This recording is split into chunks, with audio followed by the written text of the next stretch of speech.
Hello everyone, Sidney St. James again with you today on Season 5, Episode 7. In my last episode, we talked about designing an ebook cover to get ready for this first book that you're going to publish. And I promised you that I would come back and show you how to follow the ebook cover up with a paperback book cover. So it's not difficult. And I'm going to show you how to do it today. Again, thanks for joining me.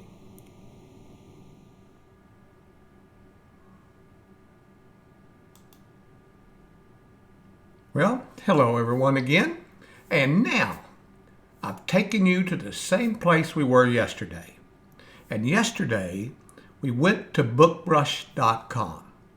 And in BookBrush.com, before we kick off this design of the paperback, I just want to whet your appetite just a little bit here. As you can see in this home page of BookBrush, we're going to be going to the cover creator. As we go to the cover creator, we'll, instead of selecting the ebook, we'll select a paperback. But there's so many bells and whistles with this that when we get through teaching you all the ins and outs of publishing your first novel, then we've got to teach you how to market it. And you don't have to pay people exorbitant fees to come up with the graphics that you need and so forth, to make it eye-catching, to make it professional. I was just going to turn back over to the screen. I have many projects I've worked with over time, and these just so happen to be, here's one with a tiny little English, what do they call it, bulldog or whatever. Get your paws on my audio version for Faith, the first ordained woman minister, a true story memoir that I wrote. Over here are some thumbnails, so to speak, for Instagram and for Snapchat and others, and even for Twitter too, on an audio podcast that I did before I started the video podcast. These happen to be for Easter in Season 3. Episode 4. And if you look down, here's some specials, like Apple would contact me or Google Books would contact me and say, we're running a special this weekend. Do you want to cut the price on your book just to let us go ahead and sell your book? A lot of people will pay $1 for your book. But it's okay. You don't need to get greedy at this particular time of your venture, because this gets people to buy your book, hopefully like your book, and tell your friends about your book. So, pretty good deal. But they're always calling me to do this. Here's another one right here, This Old House. It's about a haunted house.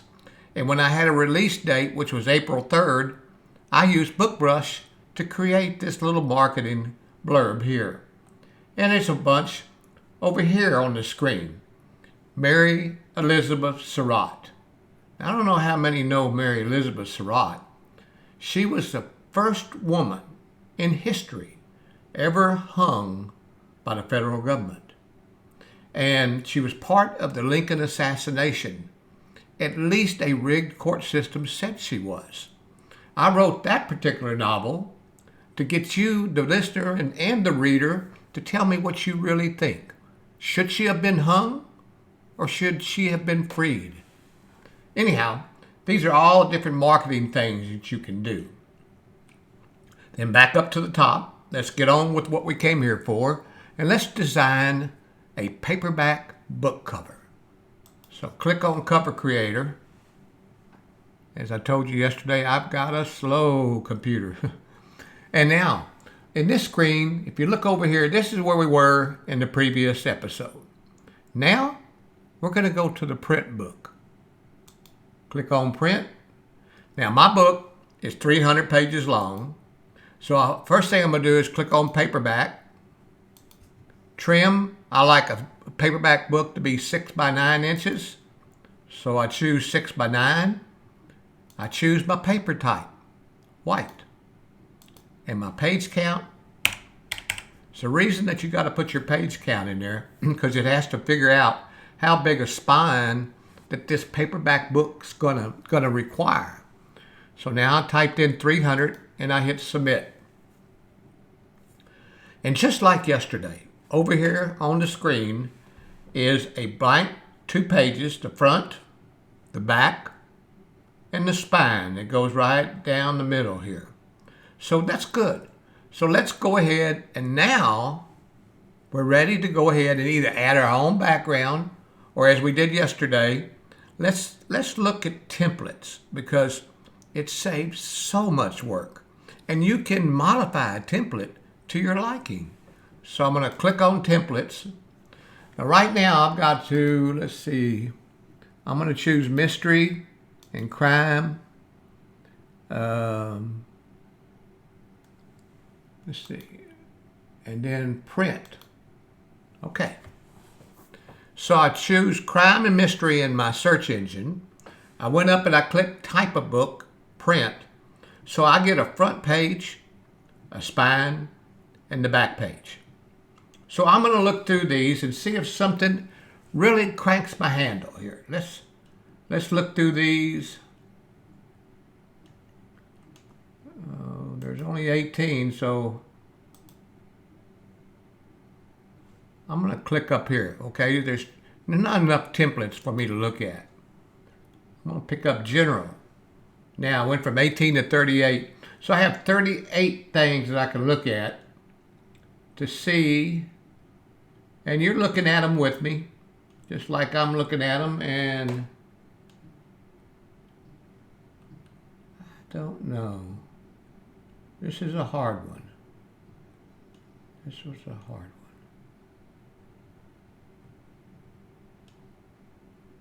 Well, you know, I'm thinking that you didn't write the book, but I almost want to go. Now I'll go with this one. There we go. Also, along the edges of this print book, the printer that prints this book has a knife blade that cuts the edges of the book off, and it will cut this book out where you see where the green dots are.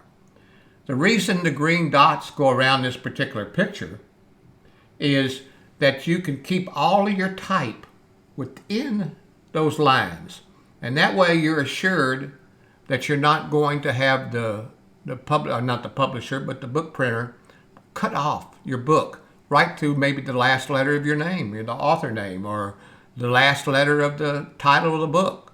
So that's why the green is there. Now you learned yesterday about how you can manipulate, go back and forth with different things. So let's choose the author name. Again, I'm going to go with my name, which is Sidney St. James. Over here on the fonts, I'm going to choose, I don't know, let's try 60 and see if that's small enough. Not yet. Let's try 50. Still not good. 40. Huh. So now I put that right there. Now I can get up to 45, so let's try 45. Yep, I did. And I'm going to bold that. Got the moon in there. I think you can hold this picture down with your left key if you want the moon to be more in the middle. See that? Now I've got the moon situated right in the middle. Now, title of my book. There's two different things. They're separated here at the bottom. Mystic is one font and Hunter is another. So I'm going to type in for Mystic, checkmate.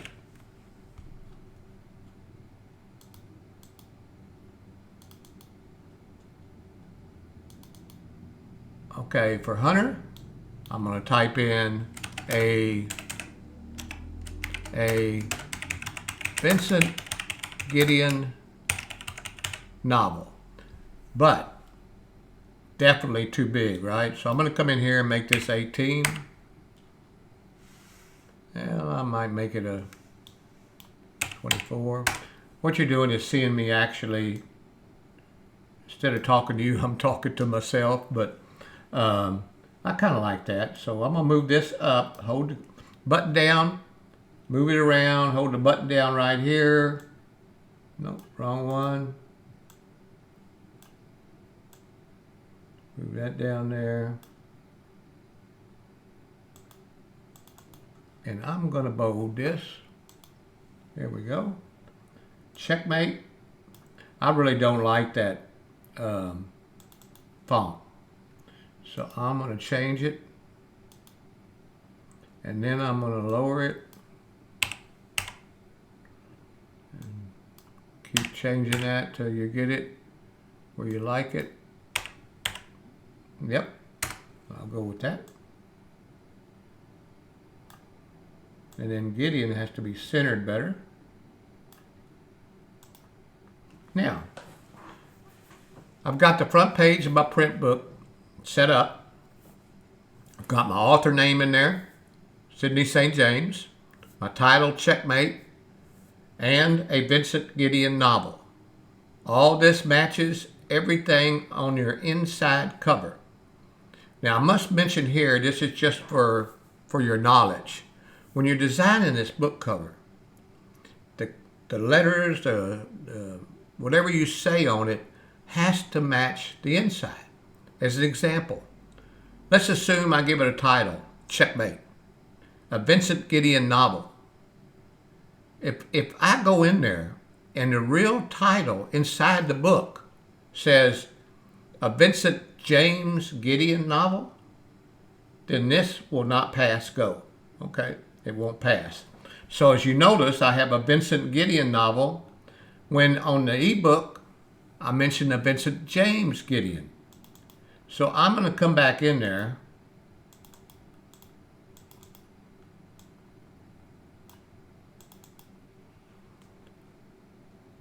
and change it, or modify it rather.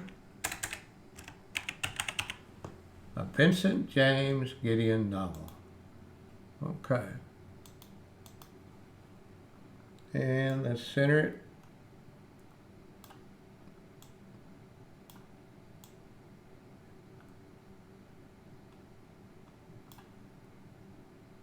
Okay, I like that. A Vincent James Gideon novel. Now that matches the middle.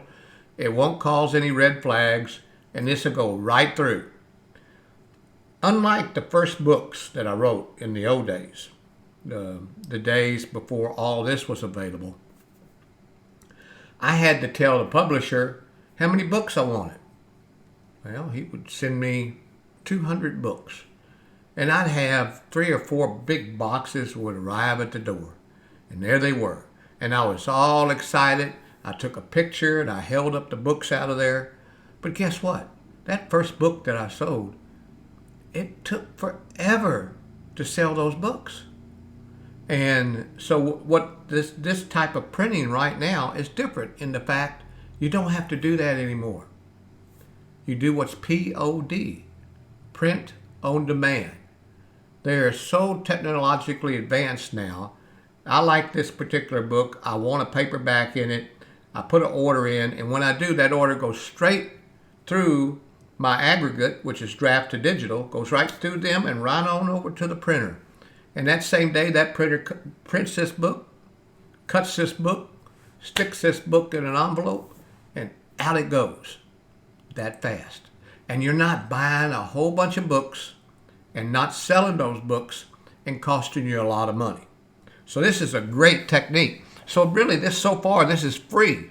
We can do all this until you print on demand, and everybody gets their share of the money for all their hard work. And there's nothing wrong with that, but it doesn't come out of your pocket up front. So this is a good technique. Now let's look at the spine. I'm going to click there where it says Mystic Hunter. Come over here and type in Checkmate. And here, author name, and I'm going to type in Sidney St. James. So now I have if you notice, okay, this is interesting. Right down here at the bottom, on the book cover, on the spine, you notice the S in my last name, James. That S is crossing this line. And what that tells me is when the book is what goes to print, that S will be cut off of my name.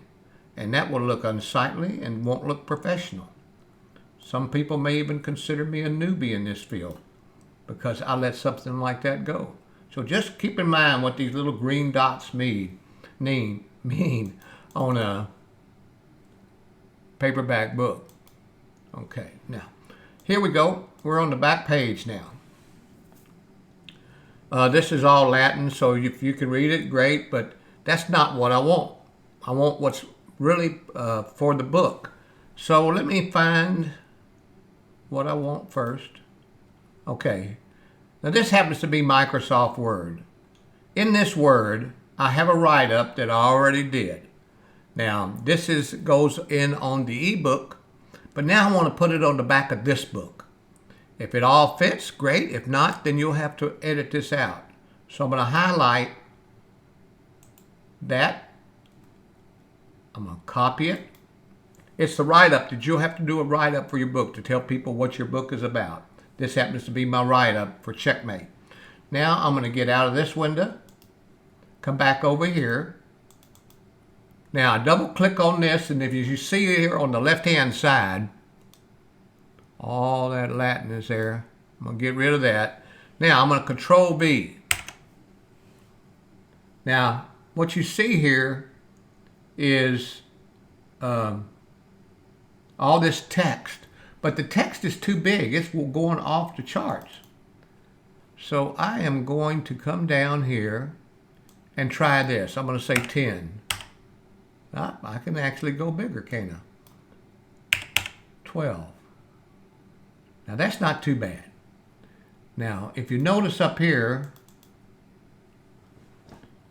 you have to do a little maneuver in here. So where it says might here, I'm going to come in here,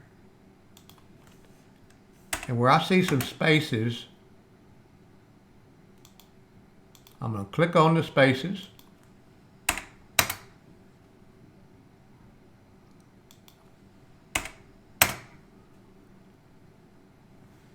Got this camera set up. Okay, there we go.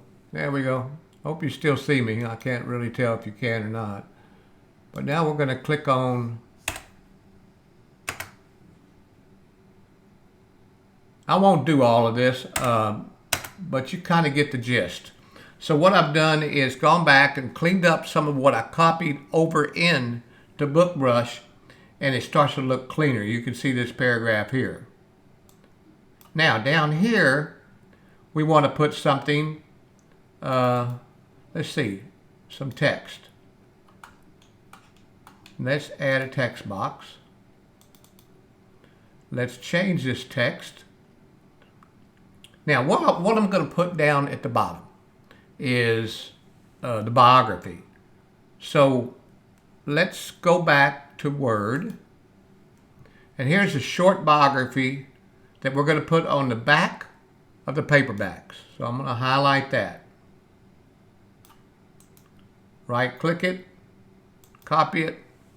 There's lots of shortcuts, you know how to do that. Then I'm going to come back over here. Now I'm going to change this to a 12 font because I just know that it won't fit with a 60. So there we have it.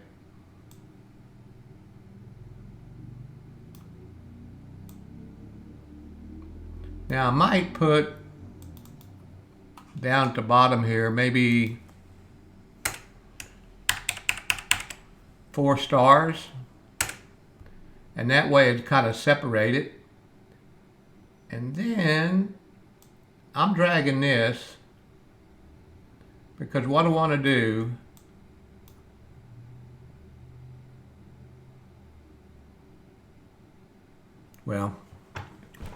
it's going to take a lot of thought. I don't want to waste. I used to be in the radio business, and we call it dead air.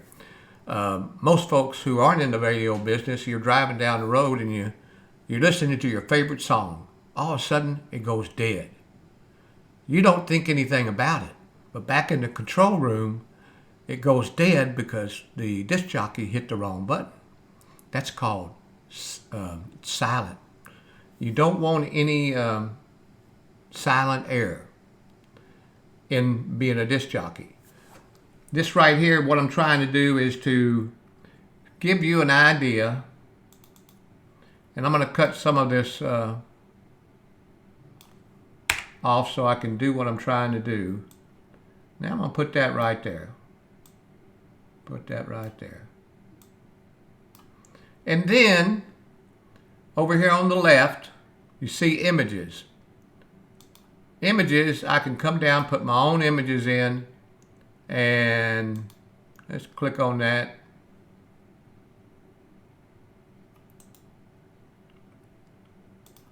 No, I'll just put that one in.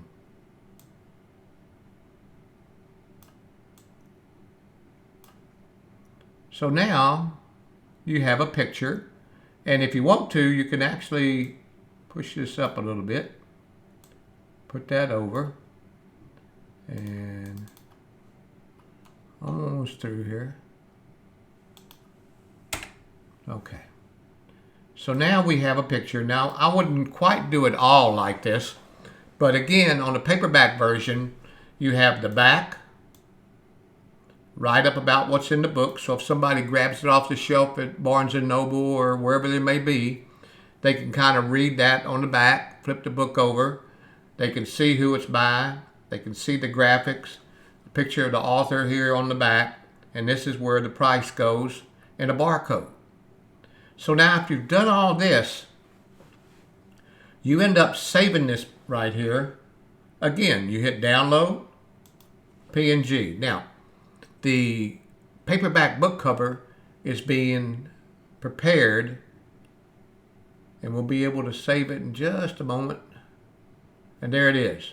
So now we have a paperback book cover that when you submit your ebook, you'll go back after you get your ebook submitted. It says, okay, it's finished. Go back to the very beginning. When you click on publish a paperback, it will ask you, do you want to use your same text as you used in your ebook? And of course you do. So you say yes. That's covered. So now everything that you have in there will be duplicated. But now it wants a paperback book cover. And this is the paperback book cover that you'll say, no, we don't want you to design one. We don't want to hire somebody to design one. We want to use the one that we did. So you would send this and just plug it in, click, click, and that's it, to draft to digital. And that will go to the book publisher, the people that are doing the actual printing of the book, and they'll use that with the text that you've already given them and make you a 6x9 paperback book. So all in all, we'll end up saving this here to our computer. And what this will do for you, when you save it to your computer, you're actually going to do it in such a way that you can pull up Corel Paint Shop Pro or whatever your favorite editing program is for graphics to give it a clean cut. Now, I would never let this letter here on my paperback be different color. I would make sure that these letters and these letters are the same color. But I don't want this podcast to extend the time, so I'm going to adjust it to get, I still don't like the darkness, the nighttime. I want this to be darker in here. Even though it's the moon, I still need a little more mystery to it. So I'm going to add a little black. Too much, but right in there. So now I have a more darkness here versus a dark blue. It's like more black in here. I'm going to focus it a little bit so you can see the tree leaves a little better. And there you have it. I hit OK. And I've got my final paperback book cover ready to go to press. So now we've got our ebook cover and we've got our paperback cover.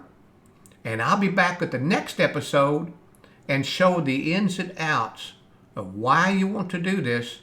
And we'll produce an audiobook cover.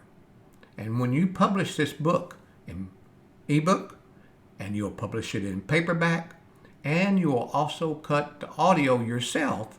And I'll show you more on that. I think I've showed a little bit already earlier, but I'll show you more of the ins and outs of actually taking this book and what you do and where you go to do it. And again, so far, it won't cost you a penny to do it other than your time of recording the narration of the book. So again, thanks for joining me today. And until later, see you later, alligator.